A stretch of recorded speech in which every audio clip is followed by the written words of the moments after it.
Alors le vendredi, on s'échauffe pour le week-end. Le vendredi, c'est Mathieu Chanvillard qui nous parle de sport. Ça va Mathieu? Ça va Fouzi. Oui, moi je parle de sport, hein, j'en fais pas trop. Hein. C'est vrai? Faut pas déconner non plus. Alors, quelle est l'actu de ce week-end dans le sport? Eh bien football, le Racing Club de Strasbourg toujours en lutte pour l'accession en Ligue 2, c'est le bordel en coulisses, hein, il faut le dire. Par contre sur le terrain ça va plutôt bien, réception de Passy-sur-Eure, c'est plus le PSG non plus, hein, c'est le national. Passy-sur-Eure, samedi 18h à la Méno. Et quelle est l'ambiance chez les joueurs? Et ben c'est justement de ça que je voulais vous parler aujourd'hui, c'est justement que l'ambiance est bonne, voire très bonne. On parle beaucoup des footballeurs et on a beaucoup parlé, notamment encore cette semaine avec l'équipe de France, les retours de Ribéry, de Evra en équipe de France qui avait fait beaucoup parler d'eux lors de la Coupe du Monde en Afrique du Sud. Et c'est vrai que les footballeurs n'ont pas très bonne presse, enfin si, bonne presse, parce que ça fait beaucoup parler, beaucoup vendre, mais ça fait vendre des couvertures. Pas très bonne image et on critique souvent justement leur état d'esprit, le côté un peu mercenaire des joueurs qui changent de club. Et c'est vrai qu'à Strasbourg cette année, alors autant tout le club se casse la figure de partout et autant, et c'est d'autant plus méritoire, les joueurs c'est vraiment un petit peu l'océan, l'oasis de verdure et tout qui fait respirer tout ça, alors que la situation est comme dit vraiment catastrophique. On ne sait même pas si le club existera l'an prochain, si le club ne monte pas. Le président menace de ne pas reconduire le statut pro, ce qui veut dire que pour les joueurs sous contrat ça veut dire que ils sont au chômage tout simplement et qu'il faudra donc trouver un autre club, sachant qu'il y a des footballeurs au chômage chaque année, ça existe aussi. Et c'est vrai que là ce groupe dans la difficulté, peut-être c'est vrai aussi, c'est trouver des valeurs ou à retrouver peut-être des valeurs qu'on oublie très souvent dans le monde professionnel. Il y a un groupe qui ferme sa gueule, il n'y a pas de petites phrases de joueurs qui parlent, etc. Le groupe s'est un peu resserré, refermé sur lui-même et du coup ça bosse, il y a une concurrence mais qui est saine et ça se traduit en résultat aussi sur le terrain puisque les joueurs sont sur 4 victoires sur les 4 derniers matchs. Ils sont à 1 point seulement du podium. Voilà, c'est presque un coup de cœur, mais ça montre que dans certaines circonstances, est-ce qu'il faut en arriver là? Peut-être, mais en tout cas on peut trouver chez les footballeurs un esprit sain.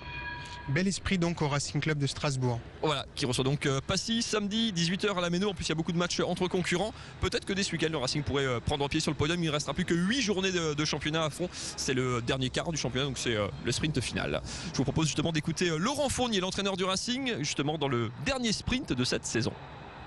Il faut bonifier le résultat de Fréjus. Si on est dans le même état d'esprit, je pense qu'il ne devrait pas avoir de surprise. Après, comme je l'ai dit, on ne sera peut-être pas top des tops, mais au moins au niveau de l'état d'esprit, je sais que les joueurs sont présents.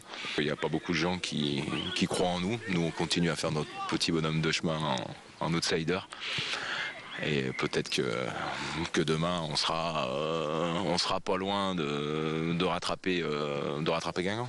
On continue à parler de Racing, mais cette fois ce n'est pas du football. Oui, c'est toujours le Racing Club de Strasbourg, mais c'est le rugby cette fois-ci qui, statutairement, en termes d'association de société, n'a plus rien à voir avec le football. Les clubs se sont scindés depuis plusieurs années déjà. Et là aussi, c'est petit coup de cœur, ça a toujours été un peu notre coup de cœur.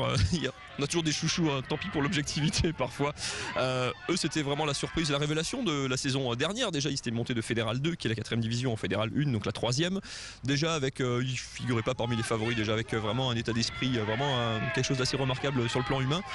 Ils étaient le petit poussé en Fédéral 1 où il y a quand même, c'est l'antichambre du monde pro en rugby, hein, c'est déjà très très costaud. Ils sont en passe de se maintenir grâce à leur victoire sur Nevers, c'était le week-end dernier. Ils reçoivent Cergy-Pontoise qui est la lanterne rouge en plus, c'est ce dimanche 15h sur la pelouse de Haute-Pierre. En cas de victoire, c'est sûr et certain, ils assureraient leur maintien. Là aussi, c'est une manière d'aller découvrir le rugby. Il va faire presque aussi beau qu'aujourd'hui, aller découvrir le rugby à Haute-Pierre.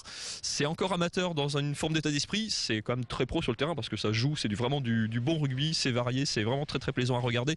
Et c'est en tout cas le beau couronnement pour là aussi une superbe aventure humaine. Il y a eu beaucoup de joueurs qui sont arrivés parce qu'évidemment il faut se renforcer. C'est pas non plus la bande de copains, on peut pas faire du sport de haut niveau ou de très bon niveau en tout cas à ce niveau-là, juste sur l'affectif et juste parce qu'on est potes.